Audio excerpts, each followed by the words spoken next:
Assalamualaikum warahmatullahi wabarakatuh. Salam sejahtera buat semuanya. Semoga kita semua dalam keadaan sehat jasmani dan rohani, tidak kekurangan satu apapun. Amin ya robbal alamin. Ustadz Hariri lagi ceramah. Ustadz Hariri. Bab 1485 sampai bab 1488. Setelah Li Fugui memahami pikiran Lu Boding melalui keterampilan menyanyi, dia berbalik dan menatap Lu Fang. Mata Lu Fang memerah. Dia berkata kepada Li Fugui kata demi kata, "Li Fugui, izinkan saya memberitahu Anda, bahkan jika Anda membunuh saya dan memaksa Lu Qing untuk duduk di posisi kepala keluarga, menurut Anda apakah dia, seorang anak laki-laki berambut kuning, bisakah keluarga Lu tetap damai untuk waktu yang lama? Apakah menurutmu keluarga Nangong dan keluarga Cao sama-sama vegetarian? Mereka akan menonton tanpa daya dan membiarkan Lu Qing, yang tersisa, menjadikan keluarga Lu lebih besar dan kuat." Ran. Kata-kata itu jatuh begitu saja. Tanpa diduga, seorang budak keluarga Lu bergegas masuk keluar pintu. Baru saja datang ke rumah, orang ini langsung berlutut di tanah. Dia segera berkata kepada Lu Fang dengan ketakutan, "Tuan, ini tidak baik. Tiba-tiba hampir 1000 orang keluar dari villa dan istana kami, dan sekarang villa itu sepenuhnya terkepung." Setelah mendengar ini, Lu Fang mengerutkan kening dan bertanya dengan tidak percaya, "Apa yang kamu katakan? Tahukah kamu siapa orang itu?" Dia tidak menunggu budak yang berlutut di tanah untuk menjawab.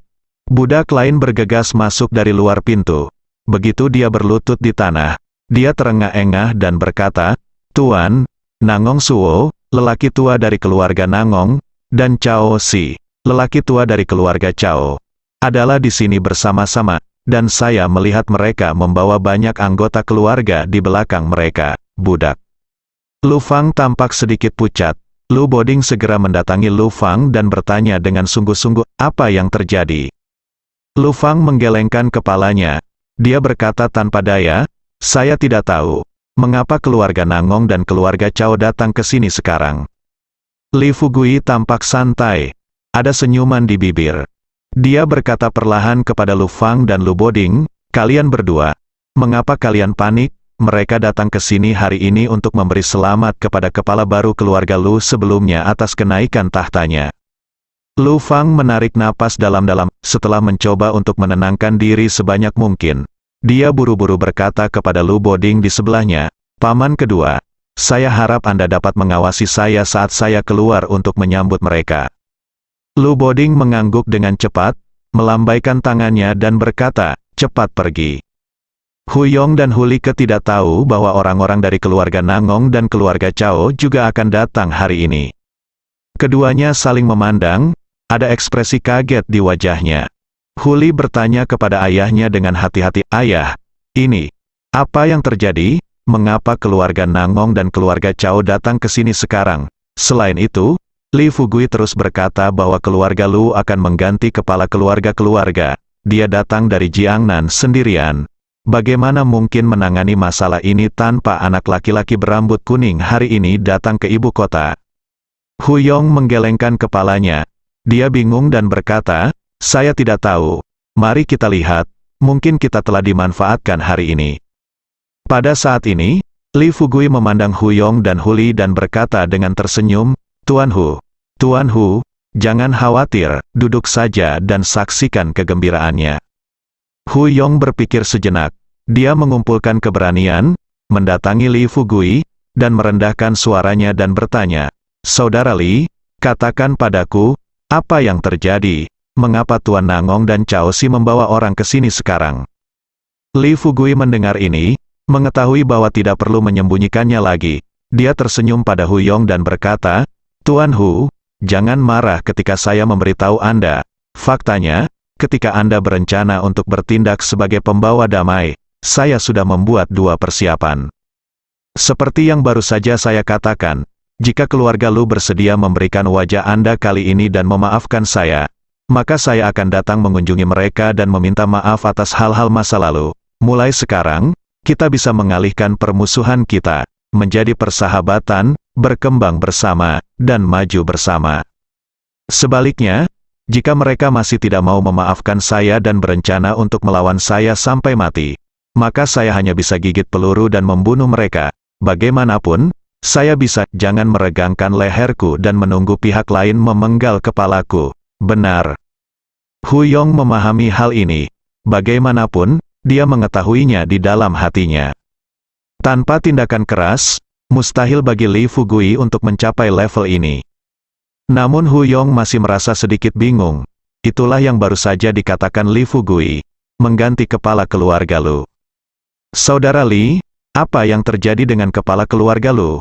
Li Fugui tersenyum dan berkata, bukankah aku baru saja mengatakan itu, Lu Qing, putra Lu Yuan, majikan kedua dari keluarga Lu, sekarang muridku, Heng Sei. Kamu mengatakan bahwa sebagai seorang guru, jika aku tidak bisa membela murid-muridku dan membela serta mengucapkan beberapa kata yang adil, itu benar-benar tidak bisa dibenarkan, kan?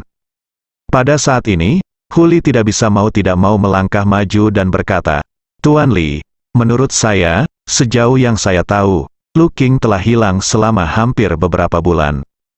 Li Fugui berkata sambil tersenyum, siapa bilang Lu Qing hilang?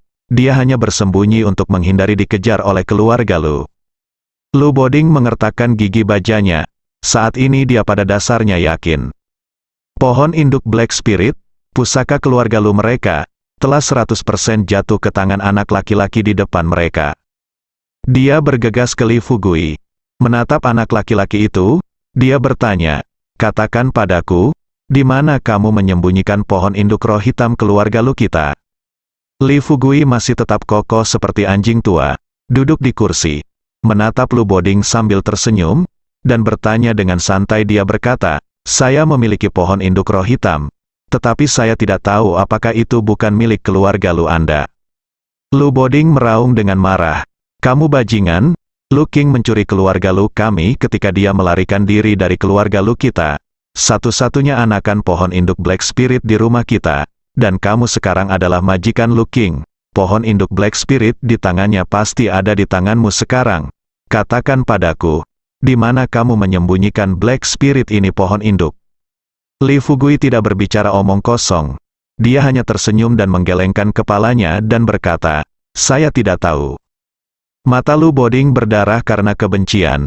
Dia sengaja ingin memotong Li Fugui menjadi beberapa bagian. Tapi tidak ada apa-apa. Sebelum mengambil tindakan sekarang, menilai dari kekuatan dahsyat yang ditunjukkan oleh Li Fugui, mustahil bagi kelompok mereka untuk melukai sehelai rambut pun Li Fugui bahkan jika mereka disatukan. Bahkan jika Lu Boding impulsif, dia tidak akan melakukan tindakan memberikan kepala seseorang. Bagaimanapun, perselisihan internal terakhir dalam keluarga Lu telah mengakibatkan kematian banyak budak keluarga Lu. Jika budak keluarga Lu kali ini semakin dirugikan karena urusan mereka dengan Li Fugui, maka keluarga Lu akan benar-benar terpecah di antara keluarga lain di ibu kota. Tapi nada ini, Lu Boding tidak bisa menelannya bagaimanapun caranya. Dia menarik napas dalam-dalam, cobalah untuk menekan kemarahan di hati Anda sebanyak mungkin. Pikirkan sejenak tepat ketika dia hendak memanggil Sekte Disa dan mengundang para master dari Sekte Disa untuk datang dan memberikan keadilan. Tanpa diduga, Lu Fang sudah tiba bersama Nangong Suo dan Cao Si. Setelah itu kedua lelaki tua itu memasuki ruang tamu villa satu demi satu. Lu Fang dengan cepat tersenyum pada Nangong Suo dan Cao Si dan berkata, saudara-saudara, ayo, duduk di depan. Nangong Suo dan Cao Si mengabaikan Lu Fang. Sebaliknya, dia mendatangi Li Fugui sambil tersenyum. Keduanya menjaga postur mereka tetap rendah. Nangong Suo meminta maaf dan berkata sambil tersenyum, saudara Li, kamu datang cukup awal. Cao Si juga tersenyum dan bertanya, saudara Li, apa kabar, keluarga Lu tidak mempersulitmu kan? Li Fugui melambaikan tangannya dan berkata sambil tersenyum, tidak. Itu dia, silakan duduk dulu. Nangong Suo dan Cao Si lalu duduk di sofa di sebelah mereka. Li Fugui melihat stafnya hampir tiba, jadi dia berdiri dan berkata sambil tersenyum, oke, orang yang harus datang sudah tiba, jadi saya tidak akan mengatakan omong kosong lagi. Setelah itu, Li Fugui memandang Suetu, yang baru saja tiba bersama Cao Si dan yang lainnya, dan bertanya dengan serius, telepon saya dan tanyakan di mana Lu Qing sekarang. Suetu melangkah maju dan menjawab, "Kapten, dia akan segera tiba." Sambil berbicara, deru helikopter terdengar di langit di atas villa keluarga Lu. Li Fugui melambaikan tangannya pada Suetu dan Luo Wei. Keduanya lalu keluar, saat helikopter mendarat di halaman belakang villa keluarga Lu. Suetu dan Luo Wei segera membawa Lu Qing ke ruang tamu keluarga Lu. Begitu Lu Qing muncul, dia segera mendatangi Li Fugui, berlutut, dan bersujud kepada Li Fugui 3 kali, lalu berdiri dan menyapa Li Fugui dengan hormat. Li Fugui tersenyum, dia berkata terus terang kepada Lu Qing, "Apakah semuanya baik-baik saja di jalan?" Lu Qing tersenyum sedikit, dengan niat membunuh yang tak ada habisnya di matanya. Dia melihat ke arah Lu Fang dan yang lainnya terlebih dahulu, dan kemudian berkata, "Tuan, semuanya baik-baik saja di jalan."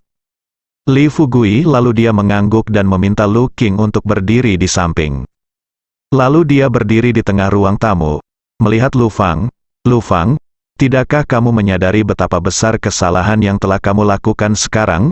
Membunuh ayah dan saudara laki-lakimu demi memperebutkan posisi kepala keluarga telah membuat keluarga Lu tidak nyaman. Sekarang bahwa Lu Qing telah kembali, jalan yang tersisa untukmu hanya ada satu." Lu Fang tahu dalam hatinya bahwa dia benar-benar kacau kali ini. Dia mematahkan 3 gigi geraham belakangnya. Seteguk darah keluar dari mulutnya. Dia memelototi Li Fugui dengan tajam, dan kemudian berteriak kepada Lu Boding di sebelahnya, "Paman kedua, mengapa kamu masih berdiri di sana? Masalahnya sudah sampai pada titik ini, dan kita tidak akan lolos dari kematian apapun yang terjadi. Jadi mengapa tidak kita pergi bersama?" Li Fugui mencibir dan berkata, "Lelucon yang luar biasa. Ini benar-benar lelucon yang besar. Bisakah kamu memukulku sampai mati hanya dengan mengandalkan orang sepertimu?" Dia baru saja menyelesaikan kata-katanya. Cao Si berdiri lebih dulu dan berkata dengan lantang, "Siapapun yang berani menyentuh saudara Li hari ini akan menyentuh keluarga Cao kita." Nangong Suo juga berkata sambil tersenyum, "Tentu saja. Kekayaan adalah milik Nangong kita sekarang, siapa yang berani melakukannya menyentuh menantu kita yang berbudi luhur." Tidak peduli betapa bodohnya Huyong, saat ini, situasinya sudah terlihat jelas. Pikirkanlah sekarang, dewa tua itu benar-benar tidak menipu dia. Li Fugui ini, dia memang seorang ahli, dengan kekuatan sendiri. Hanya dalam beberapa jam, keluarga Lu tidak mampu melawan. Kedua, keluarga Nangong dan keluarga Cao kini telah mematuhi Li Fugui. Tampaknya Lu Qing pasti akan menjadi kepala keluarga Lu kali ini.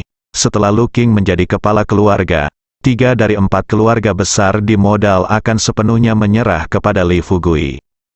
Jika dia bodoh sekarang, dia masih belum tahu bagaimana menunjukkan kesetiaannya. Mungkin keluarga Hu akan menjadi keluarga Lu berikutnya. 3 keluarga besar di ibu kota telah bergabung. Apalagi keluarga Hu, bahkan sekte biasa pun tidak dapat menahannya. Sambil berpikir seperti ini dalam pikiranku, Hu Yong dengan cepat mengikuti kata-kata Nangong Suo dan mengucapkan kata demi kata, "Dan saya, jika Anda berani menyentuh saudara Li, saya tidak akan pernah mengampuni dia." Pertempuran besar akan segera dimulai. Setelah Lu Boding dengan jelas melihat situasi di depannya, dia akhirnya menghela nafas putus asa. Dia berbalik untuk melihat Lu Fang. Dia berbisik, "Xiao Fang, oke, menyerah, jangan melawan. Apakah kamu benar-benar berencana untuk membiarkan keluarga Lu menghilang sepenuhnya di tanganmu?" Lu Fang gemetar, ketakutan, ketidakberdayaan, kemarahan, dan berbagai emosi saling terkait. Tanpa diduga, Li Fugui berbalik dan memandang Lu Qing di sebelahnya. Dia tersenyum padanya dan berkata, "Lu Qing, jangan berdiri di sana. Jika ada yang ingin kamu katakan, kamu bisa mengatakannya di depan paman-paman ini sekarang. Setelah kamu menjadi kepala keluarga, kamu harus mengatakan lebih banyak kepada mereka, belajar dan belajar." Lu Qing melangkah maju selangkah demi selangkah. Dekat dengan daratan, tepat ketika dia hendak berbicara. Tanpa diduga, Lu Fang langsung mengedarkan vitalitas di tubuhnya dan memukul dada Lu Qing dengan telapak tangan yang ganas. Tapi kali ini, Lu Fang meremehkan kekuatan Lu Qing saat ini. "Saya pikir dengan serangan telapak tangan ini, Lu Qing pasti akan mati." Saya tidak ingin dia mengambil tindakan begitu saja. Lu Qing tiba-tiba meraih pergelangan tangan Lu Fang. Hati Lu Fang menegang. Dia dapat dengan jelas merasakan bahwa tangan Lu Qing jauh lebih kuat daripada tangannya. Untuk mengetahui, dia bisa dianggap sebagai master Xiantian awal di keluarga Lu. Hal ini sudah dianggap sangat berkuasa di kalangan anak-anak keluarga bangsawan mereka. Tentu, dibandingkan dengan master sejati seperti Lu Boding, dia masih sedikit lebih rendah. Kedua, Lu Fang sangat menyadari kemampuan bertarung Lu Qing. Berpikir saat itu, ketika dia menghancurkan Lu Yuan, Lu Qing hanyalah seorang prajurit kuno biasa yang baru saja membuka silsilah rendu. Di depannya, dia seperti seekor semut, namun kali ini, dia mengira bisa membunuhnya seketika. Namun di luar dugaan, anak ini meraih pergelangan tangannya sebelum dia sempat memukulnya. Tepat ketika dia hendak melepaskan pengekangan pihak lain. Tanpa diduga, Lu Qing tiba-tiba mendorong ke depan. Lu Fang dengan jelas merasakan gelombang vitalitas yang sangat besar mengalir di lengannya dan menyerang seluruh tubuhnya. Segera setelah itu, tubuhnya terbang ringan seperti daun yang berguguran. Ledakan, diiringi dengan suara yang teredam. Lu Fang langsung jatuh ke tanah. Saat punggungnya menyentuh tanah, Lu Fang merasa organ dalamnya hancur, dan seteguk darah muncrat dari mulutnya. Langkah Lu Qing secepat terbang. Dia bergegas ke depan Lu Fang dan menginjak Lu Fang tanpa mengucapkan sepatah kata pun. Dengan lantang bertanya, "Kamu bajingan, katakan padaku, di mana saudara perempuanku?" Suatu ketika, Lu Qing ingin menginjak-injak Lu Fang dan memaksanya untuk mencari tahu keberadaan saudara perempuannya. Tapi itu sudah lama sekali. Lu Qing mengetahui kekuatannya dengan sangat baik. Awalnya, dia ingin mengikuti Li Fugui, berlatih hingga tingkat inti emas, dan kemudian pergi ke ibu kota untuk membalas dendam. Tanpa diduga, kali ini Li Fugui menyelesaikan semua rintangan di depannya. Saat ini, Lu Qing hanya memiliki satu pikiran di benaknya, yaitu memotong Lu Fang bajingan ini menjadi beberapa bagian dan menemukan saudara perempuannya yang berusia 10 tahun pada saat yang bersamaan. Lu Fang menyeka darah dari sudut mulutnya, menatap Lu Qing. Dia mencibir dan berkata, "Nak, aku bisa membunuh ayahmu saat itu, dan hari ini, aku juga bisa membunuhmu, jika kamu memiliki kemampuan. Datang dan pukul aku sampai mati sekarang, selama kamu bisa, jangan bunuh aku. Aku pasti bisa melakukannya jika aku menemukan kesempatan. Aku akan memotongmu menjadi beberapa bagian." Lu Qing sangat marah, melihat Lu Fang yang masih sombong. Tanpa mengucapkan sepatah kata pun, Lu Qing mengangkat kakinya dan menginjak lutut Lu Fang dengan keras. Klik, diiringi dengan suara yang renyah. Kaki kanan Lu Fang lumpuh. Saat ini, Lu Fang tidak bisa lagi merasakan sakitnya. Yang ada hanyalah kebencian yang tak ada habisnya di hatinya. "Hebat, ayo. Lanjutkan, injak kepalaku jika kamu berani." Lu Boding tampak pucat, melihat adegan paman dan keponakan berkelahi di depannya. Adegan perselisihan internal keluarga Lu sebelumnya terlintas di benak saya. Melihat Lu Qing hendak mengambil tindakan lagi, Lu Boding buru-buru melangkah maju dan meraih lengan Lu Qing. "Xiao Qing, tenanglah. Apakah kamu benar-benar berencana membunuh paman keduamu di depan semua orang hari ini?" Lu Qing mengertakkan gigi bajanya, dan ada tatapan di matanya, kebencian yang tak ada habisnya. Dia menoleh dan menatap Lu Boding. "Paman kedua, tolong beritahu aku, di mana adikku?" Sebelum Lu Boding dapat berbicara, Lu Feng berteriak keras, "Paman kedua, jangan beritahu dia, hahaha, kamu sebenarnya ingin mengambil posisi kepala keluarga dariku, betapa hebatnya kamu." Melihat itu Lu Fang masih menolak, Li Fugui melangkah maju, menatap Lu Qing, lalu melambaikan tangannya dan berkata, "Lu Qing, tolong minggir dulu." Lu Qing menatap Lu Fang dengan tajam. Saat ini, betapa dia ingin membunuh Lu Fang, namun akhirnya, setelah mendengar perkataan Li Fugui, Lu Qing masih mendengarkan pengaturan Li Fugui. Mundur saja, Li Fugui melangkah maju dan berjongkok di depan Lu Fang. Setelah dengan santai menarik Lu Fang ke atas, dia mencondongkan tubuh ke telinga Lu Fang dan merendahkan suaranya dan berkata, "Lulu ada di ruang rahasia di kamarmu sekarang. Juga, tahukah kamu mengapa aku ingin membiarkan Lu Shaopeng hidup-hidup? Haha, aku hanya ingin menggunakan mata putramu untuk membantu gadis kecil ini melihat cahaya lagi. Hanya Lu Fang yang bisa mendengar kata-kata singkat ini dengan jelas. Lu Fang mengangkat kepalanya, dia memandang Li Fugui dengan bingung. Dia tidak bisa memahaminya.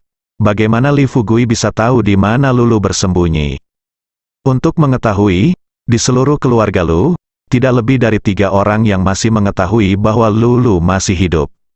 Apalagi setelah kecelakaan Lu Shaosheng, dia langsung membawa Lulu kembali dari luar dan memenjarakannya di ruang rahasia kamarnya. Adapun budak rumah tangga yang melakukan masalah ini, dia juga membunuhnya setelah memenjarakan Lulu. Kedua, itu karena Li Fugui berkata bahwa dia akan menggunakan mata Lu Shaopeng untuk membuat Lulu melihat cahaya itu lagi. Melihat mata kejam Li Fugui, kali ini, Lu Fang akhirnya menyadari apa artinya menjadi orang yang sangat kejam. Dia menggunakan sisa energi di tubuhnya dan mencoba bangkit dari tanah, tetapi Li Fugui hanya menamparnya lagi ke tanah. Tuan kedua, bisakah kamu pergi ke kamarnya, mengangkat papan tempat tidur, dan membawa Lulu kemari setelah memasuki ruang rahasia? Melihat ini, Lu Boding tidak ingin mengatakan omong kosong lagi. Dia melirik Lu Fang yang terbaring di tanah. Tanpa mengucapkan sepatah kata pun, Lu Boding berbalik dan berjalan menuju pintu. Li Fugui berbalik dan melihat anggota keluarga Lu yang lain. Semua orang menundukkan kepala saat ini, di depan Dewa Agung Li Fugui. Jelas mereka tidak lagi memiliki kualifikasi untuk berbicara. Lu Fang mengertakkan gigi. Dia tahu dia sudah ditakdirkan. Hanya saja dia tidak bisa mengetahuinya sekarang. Mengapa Li Fugui bisa membuat 3 keluarga besar di ibu kota menerima perintah darinya dalam waktu sesingkat itu? Dengan penuh kebingungan, Lu Fang memasang ekspresi tegas di wajahnya. Dia bertanya kepada Li Fugui dengan keras, "Li Fugui, bisakah kamu memberitahuku bagaimana kamu melakukan semua ini?" Li Fugui tersenyum tipis, "Bersikaplah seperti orang baik." Dia melangkah maju dan membantu Lu Fang bangkit dari tanah dengan niat yang tampaknya baik. Lu Fang memandang Li Fugui dengan ekspresi bingung di matanya. Li Fugui tersenyum dan membantu Lu Fang duduk di kursi di sebelahnya, lalu berkata terus terang kepada Lu Qing di sebelahnya, "Lu Qing, kemarilah dulu."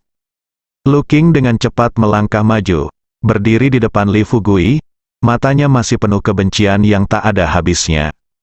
Li Fugui berkata kepada Lu Qing dengan nada serius, "Lu Qing, meskipun aku tidak seharusnya mengatakan ini kepadamu, situasinya ada di sini sekarang. Seperti kata pepatah, kapan waktu pembalasan? Biarkan semuanya berlalu, biarkan dia pergi. Selama Lu Fang mau mengakui bahwa kamu adalah kepala keluarga Lu, menurutku kamu harus memberinya kesempatan untuk mendukungmu." Lu Qing adalah seorang laki-laki lagi pula, tidak mungkin dia bisa memaafkan Lu Fang. Pikirkan kembali ke awal, ketika garis keturunan mereka dihilangkan oleh Lu Fang. Pernahkah ayahnya memohon pada Lu Fang untuk mengampuni dia dan Lulu? Tapi apa pada akhirnya, budak dari keluarga Lu melakukan perjalanan ribuan mil ke kota Jiangnan untuk memburunya. Sekarang dia akhirnya kembali. Dengan kesempatan balas dendam ini, tidak peduli siapa yang mencoba membujuknya hari ini, dia tidak akan pernah setuju untuk memaafkan Lu Fang. "Tuan, mohon maafkan saya karena tidak mematuhi perintah Anda kali ini. Lu Fang harus mati, dan saya ingat Anda memberitahu saya sebelumnya suatu hari. Jika Anda dapat menangkap Lu Fang, Anda harus menyerahkannya kepada saya untuk menanganinya." Li Fugui mengangguk. Awalnya berdasarkan kepribadiannya, tidak mungkin dia membiarkan Lu Qing mengampuni Lu Fang kali ini. Namun, kecepatan menaklukkan 4 keluarga besar di ibu kota kali ini terlalu cepat.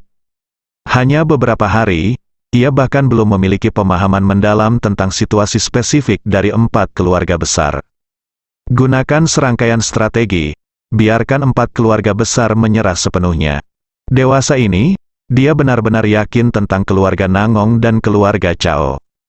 Bagaimanapun juga, Nangong Suo dan Cao Si mengikutinya dengan tulus. Tapi keluarga Lu, keluarga Hu, dan keluarga Hu sekarang lebih menghormatinya.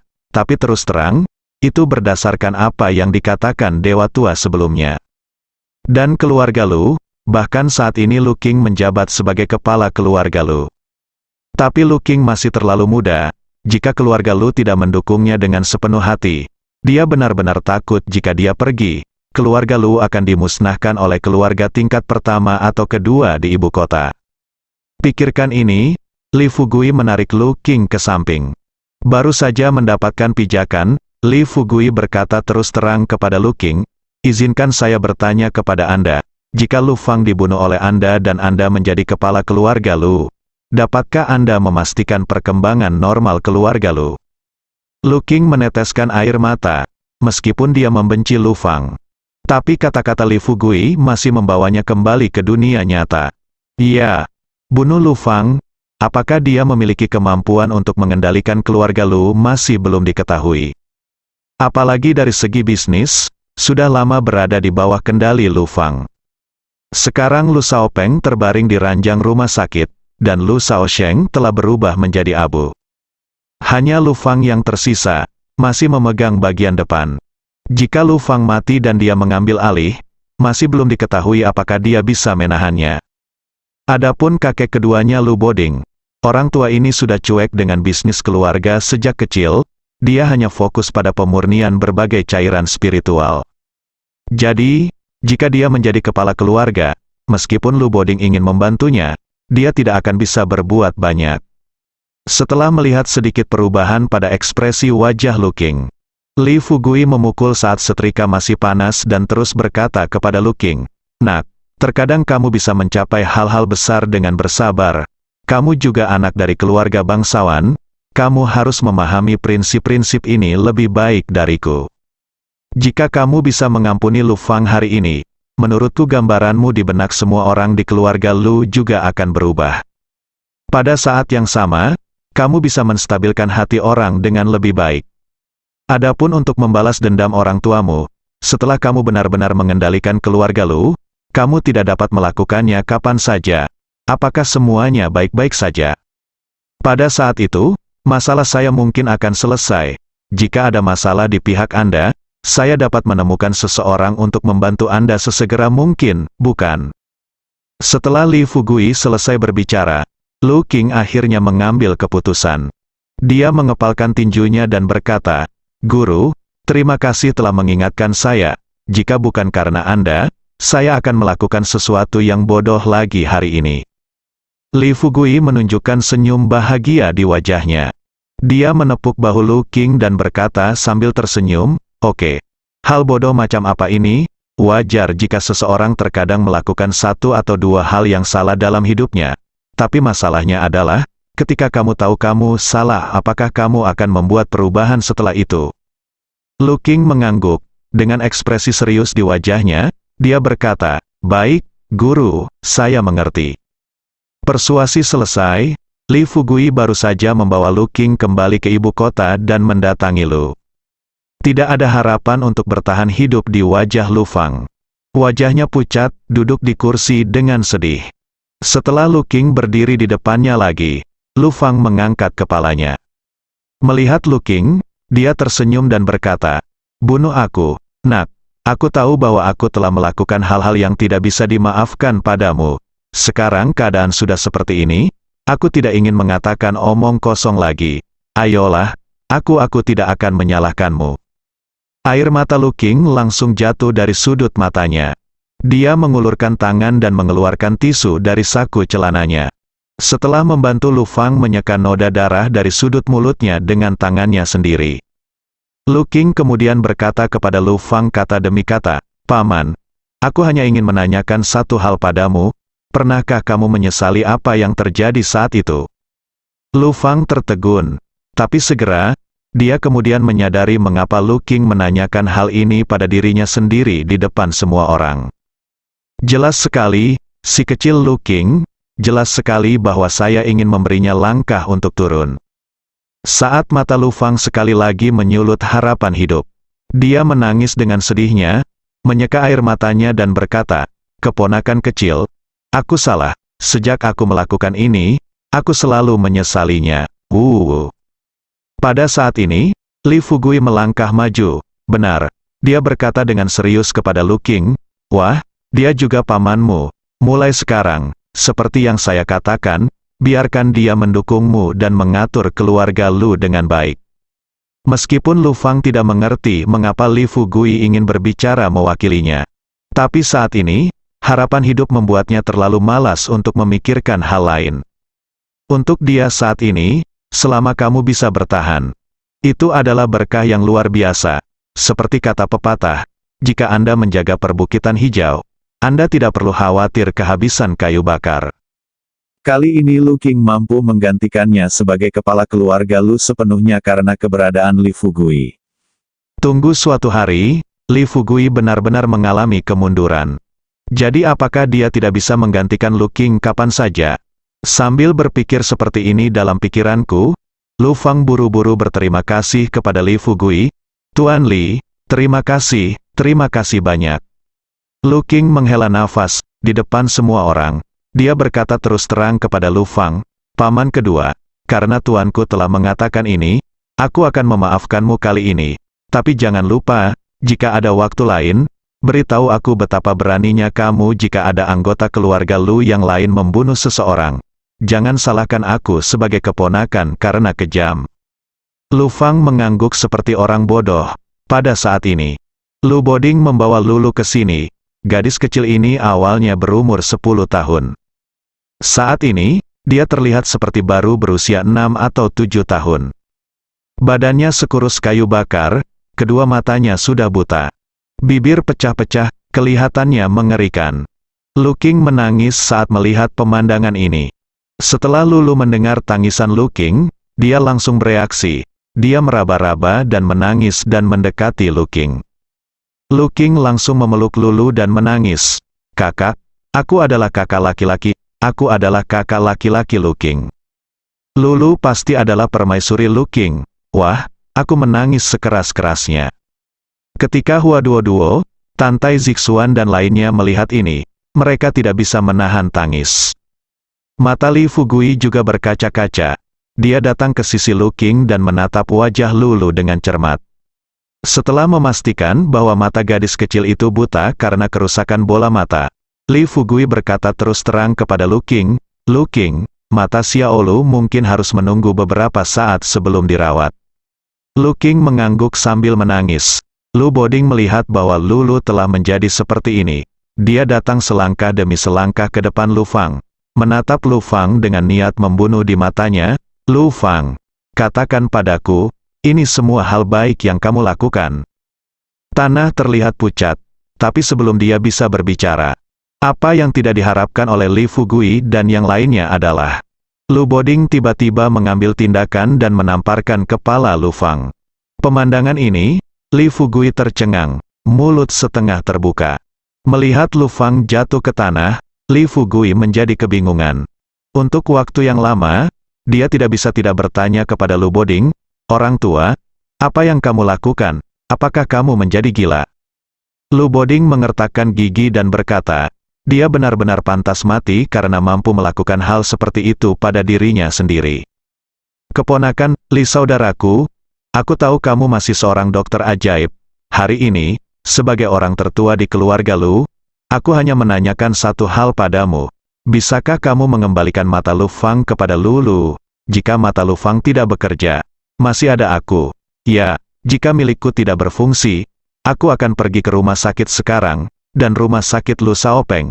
Ada begitu banyak orang di keluarga Lu kita. Aku tidak percaya kita tidak punya yang cocok bola mata." Itu bisa dilihat, kali ini Lu Bo sangat marah. Meskipun Li Fugui terdiam, tapi Lu Boding telah memukuli Lu Fang sampai mati. Dia tidak bisa membiarkan paman ini mati sia-sia, bukan? Segera mendatangi Lu Fang. Setelah pemeriksaan sederhana, Li Fugui mendekati Lulu lagi. Dia mengulurkan tangannya dan memeriksa mata Lulu. Kurang dari 30 detik, Li Fugui kemudian mengambil keputusan. "Oke, segera atur ruang operasi dan persiapkan operasinya." Pada saat ini, Lu Boding berbalik dan berteriak kepada para budak keluarga Lu. "Jangan lihat itu, mulai hari ini, kepala keluarga Lu adalah Lu Qing. Juga, cepat bersihkan rumah sakit di villa kami sesuai dengan kebutuhan ruang operasi. Datang dan aturlah. Misalnya, Keluarga Lu dan keluarga Cao tidak perlu pergi ke rumah sakit untuk berobat ketika mereka sakit. Setiap keluarga memiliki ruang terapi fisik dan ruang medis di villa mereka sendiri, dan juga dilengkapi dengan staf medis profesional. Jika Anda mengalami penyakit serius, staf medis Anda sendiri tidak dapat mengobatinya. Mereka akan langsung mengundang para ahli di bidang tersebut dari seluruh dunia untuk mengobatinya. Jadi sekarang, saat Li Fugui meminta ruang operasi, tentu saja tidak perlu lagi ke rumah sakit. 2 jam berikutnya, saat Li Fugui menyelesaikan operasinya, setelah keluar dari ruang operasi dengan lulu terbungkus kain kasa, Lu Qing menangis kegirangan. Tanpa pikir panjang, dia berlutut di tanah dan bersujud kepada Li Fugui untuk berterima kasih padanya. Li Fugui tersenyum, dia melangkah maju dan menarik Lu Qing ke atas. Saat ini, Lu Boding melangkah maju dengan ekspresi agak malu di wajahnya, plus bersambung.